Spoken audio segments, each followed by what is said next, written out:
नमस्कार। आज हम कुछ ऐसे कमाल के फैक्ट्स जानने वाले हैं जिन्हें सुनकर सच में दिमाग घूम जाएगा। तो चलिए शुरू करते हैं ये मजेदार सफर। जरा सोच कर देखिए, एक ऐसी जगह जहां मोटा होना ही गैर कानूनी हो, है ना अजीब बात? क्या लगता है कौन सा देश हो सकता है ये? और वो देश है जापान। जी हाँ, बिल्कुल सही सुना। और इसके पीछे की वजह तो और भी ज्यादा इंटरेस्टिंग है। तो बात यह है कि जापान में ना पब्लिक हेल्थ को बहुत सीरियसली लिया जाता है। वहाँ लोगों को फिट रखने और बीमारियां दूर रखने के लिए मोटापे पर कंट्रोल करने वाले बड़े ही सख्त कानून हैं और पूरा एक मॉनिटरिंग सिस्टम भी है। अच्छा, तो इंसानों के बनाए कानूनों से अब जरा बाहर निकलते हैं और चलते हैं नेचर की दुनिया में। देखते हैं कि जानवरों की दुनिया में क्या क्या कमाल की बातें छिपी हैं। जब हम मेहनत की बात करते हैं तो सबसे पहले किसका ख्याल आता है? किसी बड़े ताकतवर जानवर का, है ना? लेकिन असली जवाब तो एक बहुत ही छोटा सा जीव है। कोई गेस कर सकता है?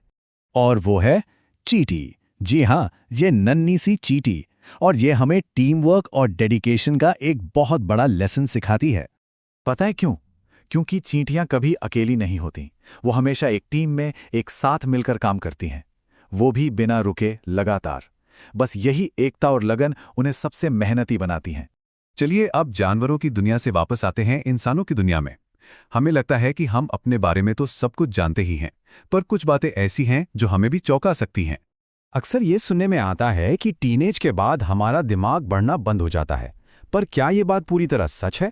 असल में हमारा ब्रेन कब तक ग्लो करता है?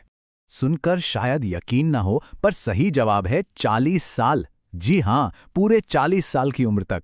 हमारा दिमाग जितना हम सोचते हैं उससे कहीं ज्यादा समय लेता है डेवलप होने में।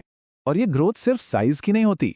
इसका मतलब है कि हमारा ब्रेन मैच्योर होता है, उसके अंदर के कनेक्शंस और भी मजबूत होते हैं और हमारी डिसीजन लेने की पावर 40 साल की उम्र तक बेहतर होती जाती है। अच्छा, अब एक सवाल जो हमारी रोज की जिंदगी से जुड़ा है।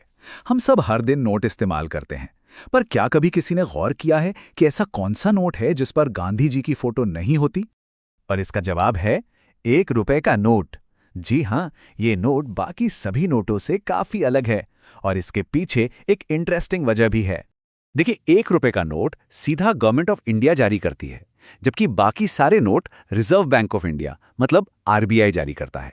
बस यही सबसे बड़ा फर्क है और इसीलिए इसकी डिजाइन भी बाकियों से अलग होती है। महात्मा गांधी के बारे में हम सब ने स्कूल में पढ़ा है, बहुत कुछ जानते भी हैं, पर उनकी पर्सनल लाइफ से जुड़ा एक सीधा सा सवाल, उनके कितने बच्चे थे? तो सही जवाब है 4। महात्मा गांधी के 4 बेटे थे। जी हाँ, 4 बेटे। उनके नाम थे हरिलाल, मणिलाल, रामदास और देवदास। ये उनके जीवन का एक पर्सनल साइड है जिसके बारे में शायद कम लोग जानते हैं। चलिए अब आते हैं हमारे आखिरी सेक्शन पर। यह है शब्दों की ताकत के बारे में। हमारी भाषा में, मतलब हिंदी में, कई ऐसे मुहावरे हैं जो बहुत गहरी बात कह जाते हैं। जैसे ये मुहावरा है, अंगारे उगलना। अब इसका मतलब सच में आग उगलना तो है नहीं। इसका मतलब है जब कोई गुस्से में बहुत कड़वी, बहुत चुभने वाली बातें बोलता है। ये दिखाता है कि शब्दों में कितनी ताकत हो सकती है। तो आज हमने कितनी सारी हैरान करने वाली चीजें सीखी। चलिए एक बार फटाफट से देख लेते हैं कि आज की सबसे जरूरी बातें क्या थीं। सबसे पहली बात कि इंसान का दिमाग 18 या 25 नहीं, बल्कि पूरे 40 साल की उम्र तक डेवलप होता रहता है। दूसरी बात ये कि जापान में लोगों की हेल्थ को लेकर इतने सख्त नियम हैं कि वहां मोटापे पर काबू पाने के लिए बाकायदा कानून बना हुआ है। और तीसरी कमाल की बात कि 1 रुपए का नोट इसलिए खास है क्योंकि उसे आरबीआई नहीं बल्कि सीधा गवर्नमेंट ऑफ इंडिया जारी करती है। तो अब आखिर में एक सवाल, आज जितनी भी बातें हमने की उनमें से कौन सा फैक्ट सबसे ज्यादा चौंकाने वाला लगा? और उसे जानने के बाद अब और क्या नया जानने की इच्छा हो रही है? इस बारे में सोचिएगा जरूर।